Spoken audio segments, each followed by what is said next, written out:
všech končin země, ze Slezska, z Prahy a tady od vás.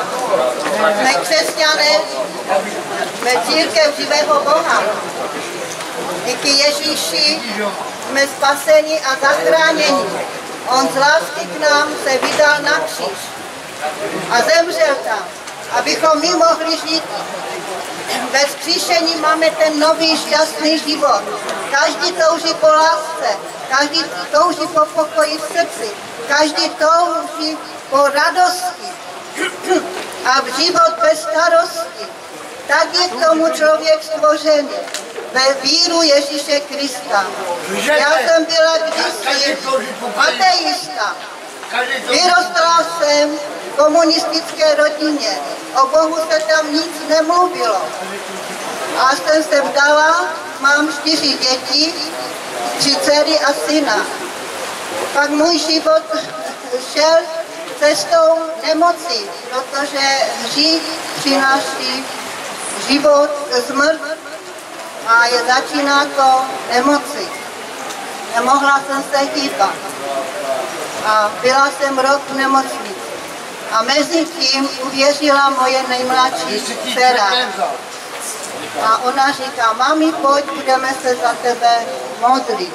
Tak jsem šla s ní na modlitevní skupinku, kde byli mladí lidé. A ještě předtím, jak jsem byla v nemocnici, někdo ke mně mluvil, já jsem nevěděla, kdo to je.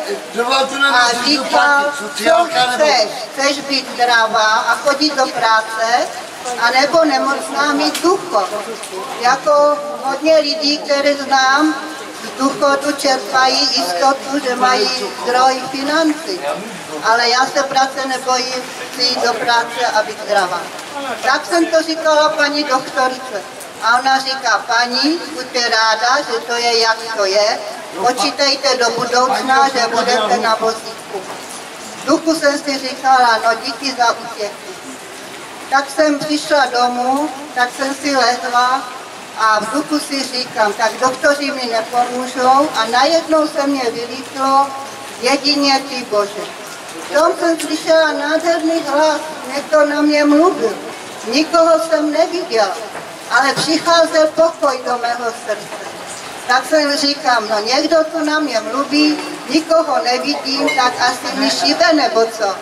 Tak jsem znovu zavřela oči a v tom se zjevila taková zářivá postava. A v ten moment se upadla do takového hlubokého spánku, kde jsem živě viděla sebe, dílem, jak jdu nahoru po schodech na úzkou pěšinku. A na konci té pěšinky mě objaly velké ruky. V tom jsem se probudila, probrala a byla jsem naplněná hlubokým pokojem.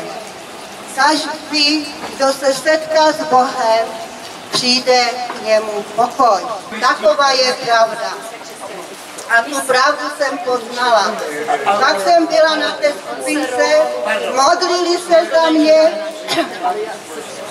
a ta bolest se vystupňovala, najednou odešla a já jsem byla vysvobozena z toho otroctví nemoci, protože hřích otročí každého člověka.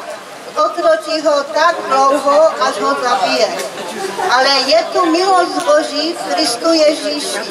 Každý se může obrátit k živému Bohu, Ježíši Kristu. Ten je náš zachránce, ten je naše naděje, ten je naše láska, pokoj a radost.